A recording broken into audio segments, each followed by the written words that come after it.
E como não esbarrar nos nossos propósitos, não esbarrar no propósito do outro, que pode ser antagônico? Não sei se é antagônico, eu acho que todos os propósitos Deixa eu são explicar. complementares. Se alguém tá feliz numa relação, provavelmente alguém tá infeliz porque não teve aquela pessoa. Se alguém conseguiu um emprego, alguém deixou de conseguir aquele emprego. Tô falando de coisa simples, Entendi, né? entendi o teu raciocínio. É, Mas quem disse que era para você ter aquele emprego? exato. Eu não sou aquela coisa, né? Eu não sou aquela pessoa. A gente se ilude achando que a gente tem muitas escolhas, a gente tem poucas escolhas. É? Eu acho. Porque a Eu impressão acho. que a gente tem hoje em dia, você abre o iFood, tem milhares de opções. Você abre. Mas isso a um nível mais superficial. É. O excesso de escolhas, eu acho que está fazendo uma coisa com a humanidade, o excesso de entretenimento, de possibilidades, está fazendo uma coisa com a humanidade que é tirar da humanidade aqueles gênios que transformaram o mundo. Me chuta aí o último gênio da humanidade. Para você. Einstein. Einstein, eu vou chutar Tesla. Vamos lá. Tá.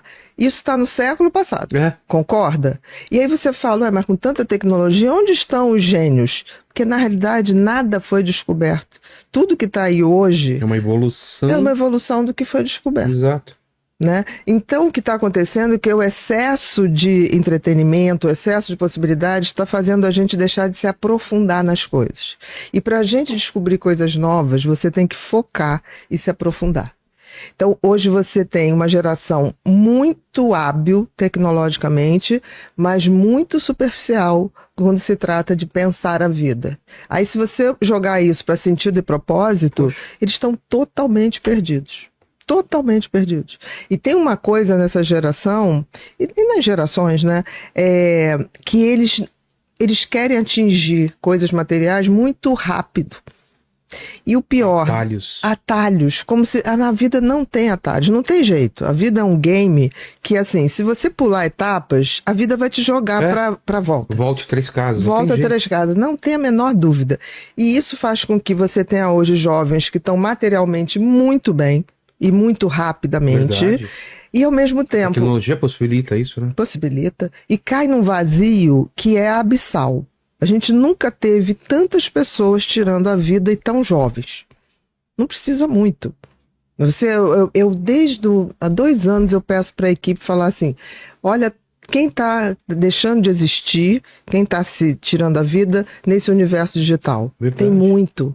Mas é muito mais do que a gente imagina. E pessoas que estão sempre... Ou que estão à beira não, que estão numa depressão profunda. Exatamente. E eu vejo as pessoas falando sobre depressão nas redes sociais, essas pessoas famosas, ricas, e muita gente falando, cara, você tem tudo. Que ridículo isso. Como que você pode estar assim se você tem tudo? As pessoas não entendem. Não. Porque as pessoas realmente começaram a acreditar que ter tudo é material. É. E tudo, na realidade, é sentido e propósito. E outra, é uma vida editada. A vida que ela tá vendo daquela pessoa na rede social é só a parte boa. Quando ela vê a pessoa mal, ela toma um susto e fala assim, ué, e as viagens? E as mulheres? E as roupas caras? E aí bate forte. Tem uma frase do Jung que eu adoro, que ele diz assim, todos nós nascemos originais, mas morremos cópias. É lindo isso, porque a gente vive numa sociedade que todo mundo nasce original, mas Verdade. Aí você vai no movimento de massa fazendo tudo que as pessoas fazem, sendo moldado, usando a mesma marca, o que se espera, e aí você morre cópia. E agora o que se espera é que você seja popular, que tenha likes, que tenha influência, Exatamente. Mas nunca foi assim. Eu acho que a gente está atingindo o pico disso, no sentido assim, a gente começa a ver as consequências disso. Um vazio, uma compulsão por likes, uma compulsão por uma coisa que você já não sabe nem o que está fazendo, coisas que você está fazendo sem propósito, está fazendo por fazer. Verdade. Né? E a gente vai começar a mudar. Eu acho que daqui a 5 anos a gente vai começar a ter uma rede social, um YouTube que vai ser mais compatível com o que vai ficar. Também acho. Eu acredito. Até a nível de cancelamento também, a gente teve uma saturação, né, de cancelamento em cima de cancelamento. tentativa de destruição de reputação que foi cansando no nível e estressando no nível que hoje em dia cancelamento dura um dia, 2 dias e daqui a pouco é outro. Era como se fosse página de jornal antigamente. Você lembra? Que a gente fala, o jornal de hoje embrulha o lixo de amanhã. Está acontecendo isso. Agora, eu acho tão interessante que fez-se um tribunal na rede social, né? Uma coisa assim, tribunal medieval. E eu acho bem interessante porque a gente viu a diferença de quem é de verdade, quem passou pelo cancelamento e continuou trabalhando, e continuou fazendo suas coisas. Porque aqueles que sucumbiram, na realidade, não eram de verdade. Ou eram muito atrelados a esse público. Ou era tão atrelado à sua existência, à sua identidade, a essa aprovação. Né, por esse público, né? Exatamente. Não que tem é um perigo, jeito. né? É um perigo, porque quem são essas pessoas? É um perigo esse sequestro pelo público, eu vejo até aqui.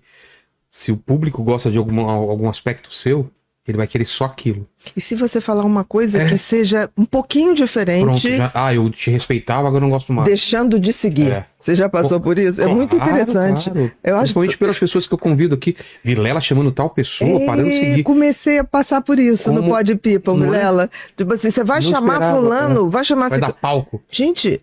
Não é chamar, não quer dizer que eu sou a favor, mas eu quero ouvir pessoas.